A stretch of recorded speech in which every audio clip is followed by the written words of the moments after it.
Good morning, Knicks Nation. Today is Tuesday, the 29th day of October, 2024. I hope you're safe and healthy today. Hope your family's safe and healthy and that the needs of you and your family in terms of food, shelter, clothing, as well as health are being met today. Blessings upon those that work in the healthcare field along with the first responders who are out here every day trying to save lives at the risk of their own.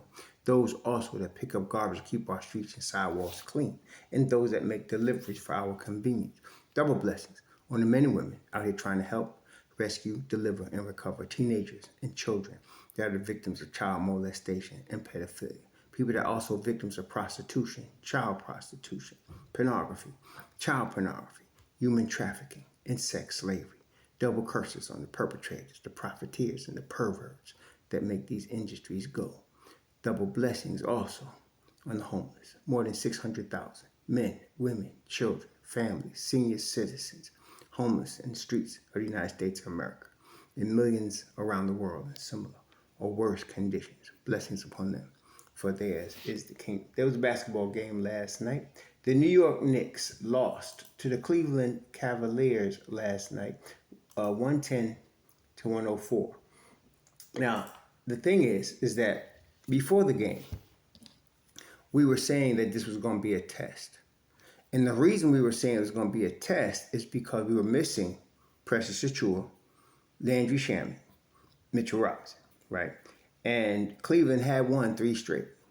And so the Knicks were without some key pieces, especially on the defensive end with Precious and the rebounding. And they were going to have to rely on guys like Sims, and guys like Hukporti to help out in a situation against a really good team. They could have still won the game. I think if you watched the game, you saw that they had the lead most of the game. In fact, I think going into the fourth quarter or at least third quarter, they definitely had the lead. The problem, this game was tightly contested because Cleveland is improved. I have to say, this is not the same Cleveland team that we took in 5 games 2 years ago. But I still think with Mitchell Robinson, they're no match for us with Mitchell Robinson, but he's not here. So, but Evan Mobley's become what I thought he was going to become coming out of USC. I knew that he was one of those kids you could beat up while he's young, but when he gets grown, you're going to have a problem. He's grown now. Mobley is really, really good. He's every bit as good as I thought he was going to be.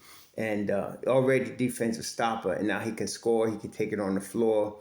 He's that guy. And so, but the game was evenly matched. The difference in a game like this is small things, 2 small things. Number 1, Jalen Brunson. Number 2, Darius Garland. Brunson had a bad game for Jalen Brunson. And Garland had, against the Knicks, a career night. He would never, I don't think he's had a game like this against the Knicks, not against the Tom Thibodeau era. So Brunson, and the problem is this. Brunson has had games in the beginning of seasons before, this is not new, where he forces a lot. He's not hitting a lot. He's not getting others involved and trying to get his own shot, and it causes an imbalance offensively. The Knicks did not obtain Karl Anthony Towns for him to take 8 shots. He took 8 shots last night. They did not get him for him to take 11 shots even that he took on Friday. And then Brunson taking 24. That's on Brunson. Okay? And the thing is, let me say this up front, because some people take a slight and some people go overboard and think, oh, I hate Brunson, or some people take it as a sign they can just dump all over him. It ain't none of that. Brunson is too smart a player to continue to make this mistake. He's not going to do it. His IQ is off the chart, which means he's going to study the film. And he's Thibodeau on the floor. So he's going to study the film. He's going to know what's going on. Let me tell you, they're going to get Towns involved. Towns has got to take. I mean, look, last night, Bridges got 15 shots. Anunoby got 13 shots. Hart got 10 shots, right? Even Juice got 12, and Juice should be getting 12 coming off the second unit. But there's no way Karl Anthony Towns is supposed to have 8 shots. He's got to at least have 12 to 15 shots a game. And why is he only getting 8 shots? Well, the reason he only got 8 shots is because there was no plays run for him. See, when you got a guy at the 5 like that, see, when Brunson has the ball, he's the head of the snake. So he's going to decide what's going to happen on any given play, where they're going to run, who's going to be number one, what's going to usually be him, the number one option, and what options he's going to have. He's going to make all those decisions, and you want him to. But there's got to be a concerted effort. You have a guy like Towns, that's not the guy that has the ball on every play, has got to get touches. He's got to get a lot of touches. He's got to get put in positions where he is the number one option on a given play. Okay, it's a long game, 48 minutes, so you could do that. And so with Towns getting only 8 shots, it just tells me that they were not making an effort to get him in position to be successful. You have to do that with a guy that's 7 feet tall. You have to. He's got to be able to get. Now, with Denver, with the Joker, for example, the Joker will bring the ball up and set the offense up.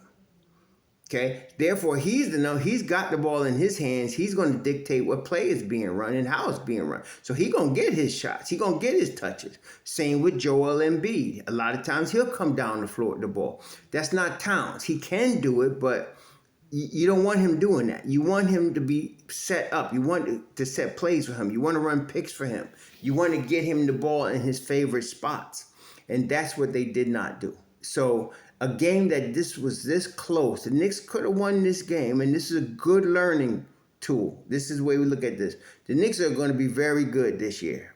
They really are. But this is a time you could learn. So they got a good learning tool here. They got to make sure this man gets the ball. He's got to shoot the ball double-digit shots. He's got to get 12 to 15 shots a game. And that's not asking a lot. Look, Bridges had 15 shots, and we had 13.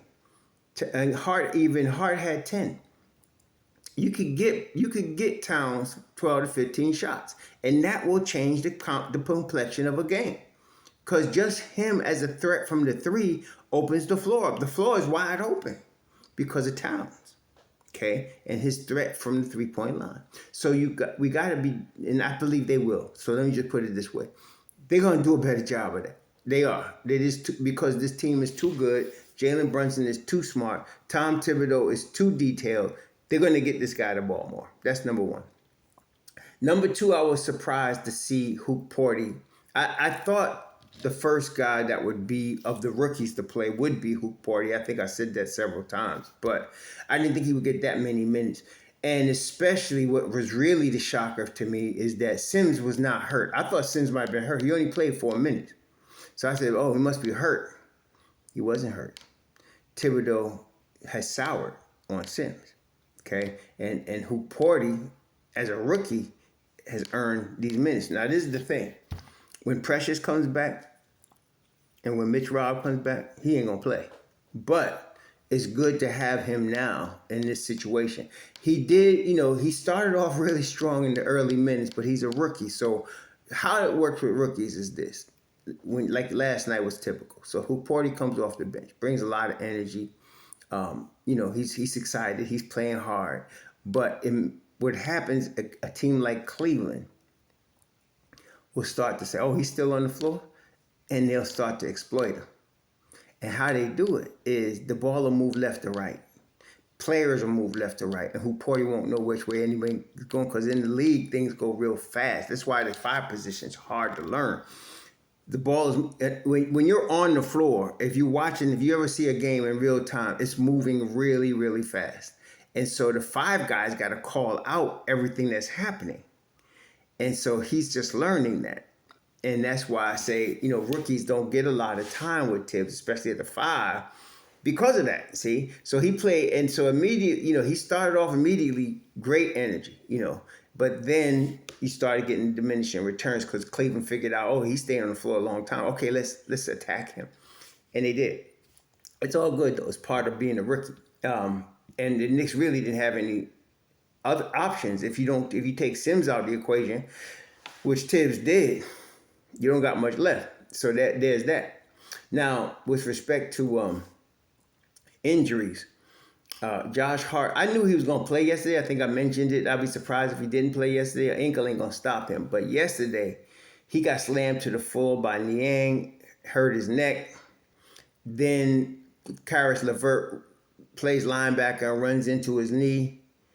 And so the knee, the ankle, the neck, I'm surprised he played 38 minutes. And of course, he had 13 boards and 16 points yesterday. That's why he starts. He's the Energizer Bunny, and he is the Swiss Army knife in a real sense. So I don't know what's going to happen against Miami. I would not be surprised if he sat against Miami. He's a quick healer.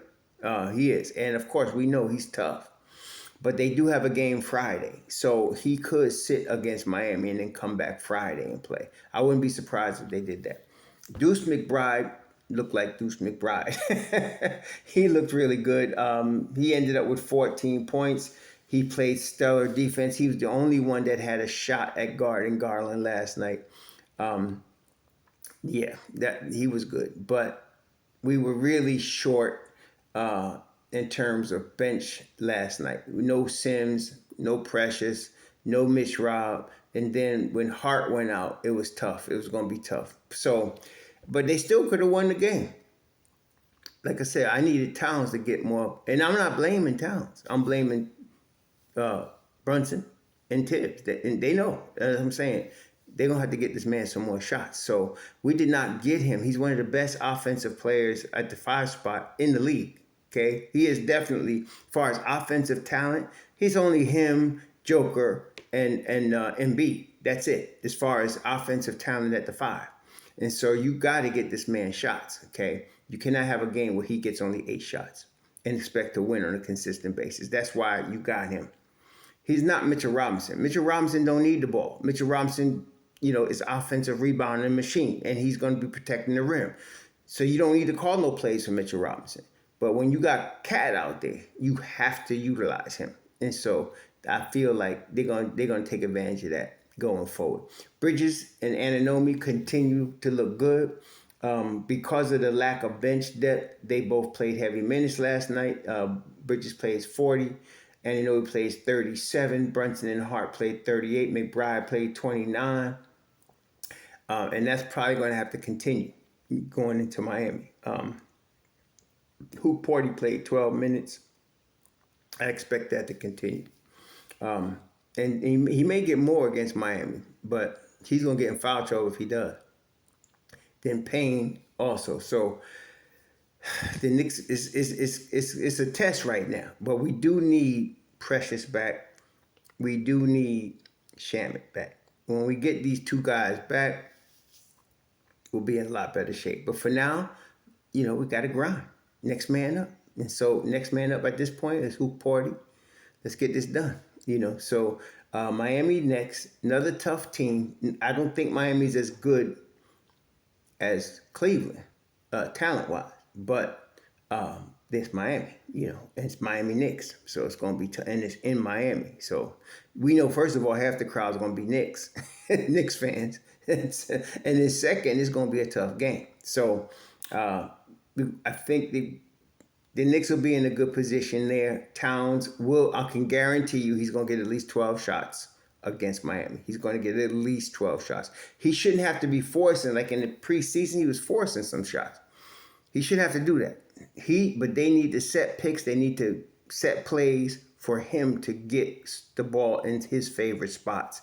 At least 12 shots, at least. So I expect to see that against Miami. We'll see what happens. I would not be surprised if Josh Hart did not play. If Josh Hart doesn't play, I'm not sure what Tibbs would do.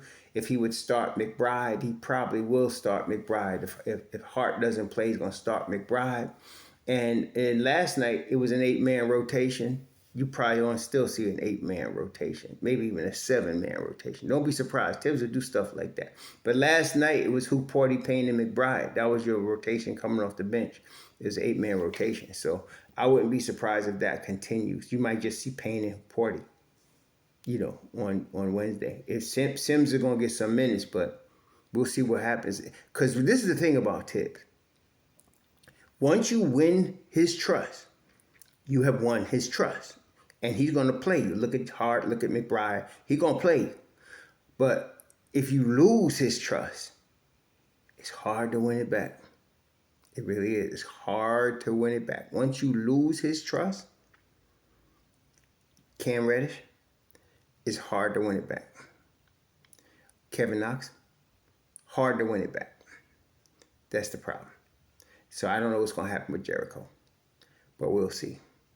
Anyway, it looks like Hukporti is going to be your backup 5 for now. Enjoy the rest of your Tuesday. Shalom.